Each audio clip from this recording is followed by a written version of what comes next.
10 élèves et 5 adultes. C'est une association humanitaire qui vient en aide à des écoles du Sénégal, de la région de Yen. Donc, explique-nous un peu ce qu'on fait. Tout d'abord, les Grains de Sable, c'est une association qui aide les régions éloignées de Dakar, et on essaie d'apporter avec les moyens qu'on a, des matériels scolaires. On a vendu des cacao chauds, des bics, des gaufres pendant la récréation. Et on a collectionné aussi, par exemple, on a été chercher de l'aide auprès des personnes aisées. On a vendu des colliers, des choses du Sénégal, des objets du Sénégal à Saint-Martin. Et avec tout l'argent qu'on a pu récolter, on a su acheter des bancs pour des écoles, des crayons, des plumiers et leur venir en aide de ce côté-là.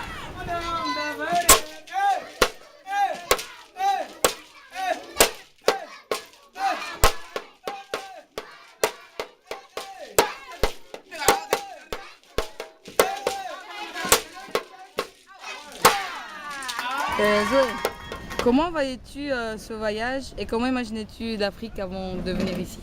Tout d'abord, je savais pourquoi je venais ici, dans quel but. Et j'avais une idée faite de l'Afrique, j'avais toujours voulu venir ici. Donc déjà, le fait de pouvoir enfin venir sur le continent africain, j'étais contente. Et maintenant, qu'est-ce que tu en penses? J'ai eu un réel coup de cœur pour le Sénégal. J'adore ce pays, ses habitants et tout ce qui va avec. Et franchement, j'aimerais vraiment revenir.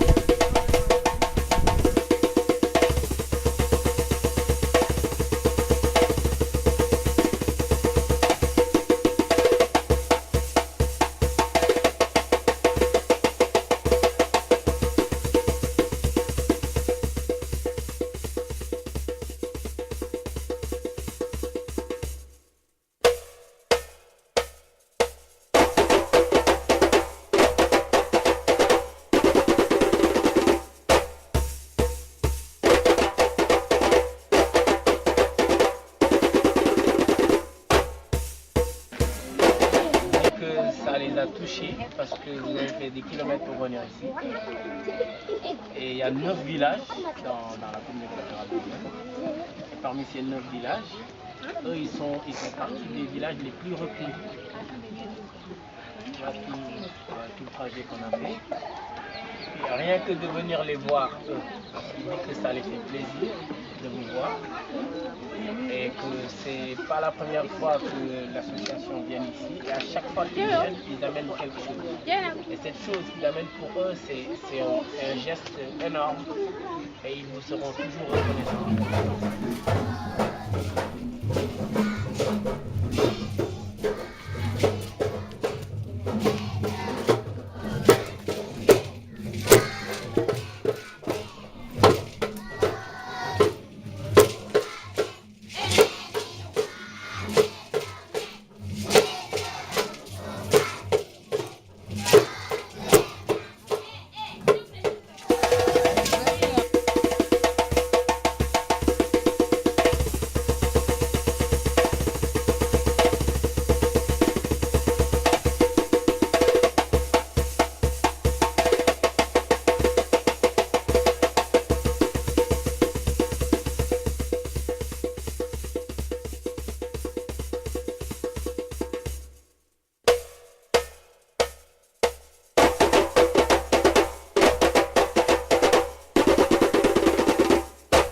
Qu'est-ce qui vous a amené à devenir enseignant? J'aime l'enfant, beaucoup. Oui. Ouais. J'aime bien l'enfant et j'aime travailler avec les enfants. D'accord. Ça, c'est bon. Et recevez-vous un salaire pour ce travail-là? Non, on ne reçoit pas de salaire, on travaille volontairement. Et est-ce que vous avez déjà demandé de l'aide à la mairie ou à l'État? Non, l'État nous donne des fois le matériel didactique et la formation qu'il faut pour servir. D'accord. Et quel est le plus dur pour vous dans votre vie générale? Le plus dur, c'est que, surtout à l'école, parce que là-bas, on ne demande pas grand-chose aux parents. Les parents cotise chaque fin du mois 1500, c'est 2,05 € à la fin du mois que je collecte en tant que directrice de cette petite école. Donc, que je collecte pour payer, c'est pas un salaire, pour donner ça, partager ça avec les maîtresses. Et on a 4 maîtresses et une fille de charge. Il y a la location qu'il faut payer. Je représente les Grandes Sables, c'est Axel. Et on a quelques questions à vous poser. La première question, est-ce que vous avez des difficultés dans la vie générale ici dans la région? Oui. Il y a toujours des difficultés ici au Sénégal. Tu sais, c'est quand même un peu compliqué de gérer les enfants et tout.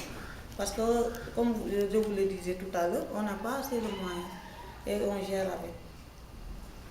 C'est pour ça qu'on veut des partenaires qui aident les enfants. Et l'école aussi a été, comment dirais-je, le gouvernement l'a reconnu. Et ainsi, tu sais, le local, on nous a seulement prêté ici. Et c'est à cause du faute de moyens. Si on avait un local qui appartenait à l'école, ce serait mieux. Oui. Est-ce que par ailleurs, lorsqu'il y a un an, il y a eu la guerre, l'émeute par exemple pour le président, est-ce que ça a véritablement changé quelque chose ou ça n'a rien changé? Oui, ça a changé quelque chose, oui. Parce que depuis lors, tu sais, le Sénégal, ça ne marche pas trop. Tout est cher. Tout est cher, il n'y a pas aussi de travail. Et tout, oui, ça a changé.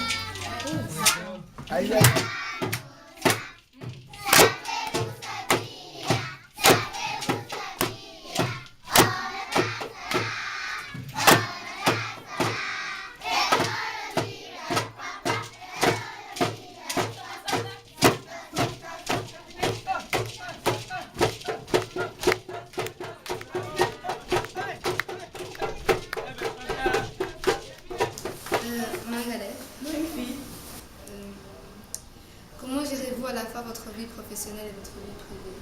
Oui, je le gère parce que je travaille, je gère mon ménage et aussi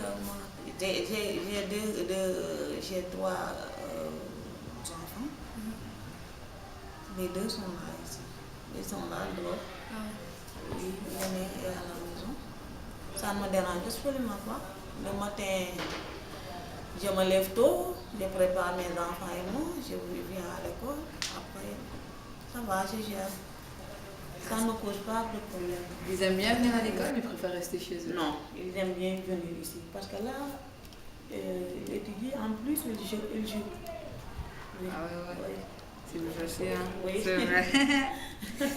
Et les enfants qui viennent d'ici, c'est de la région ou ils viennent de loin? Non, ils sont tous du village. Oui. Il y a des frères et sœurs qui sont dans la même classe? Oui, il y en a. Ouais. Des frères et sœurs.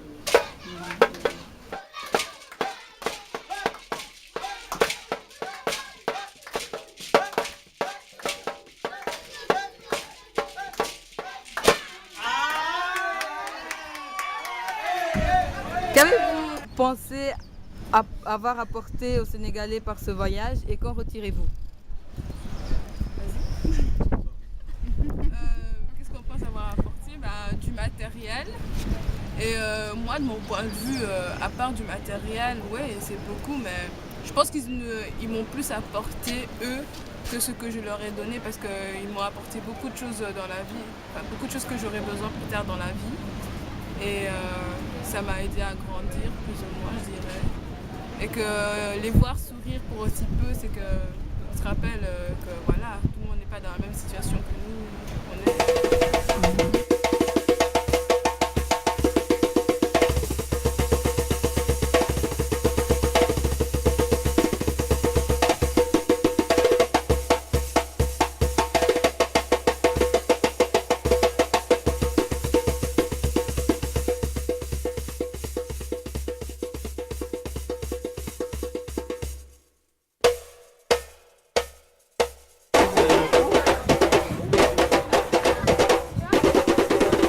Pourquoi ce voyage est-il important à tes yeux et qu'en retires-tu? Il est important car j'ai pu apporter mon soutien à quelques écoles maternelles qui en avaient le plus besoin ici au Sénégal.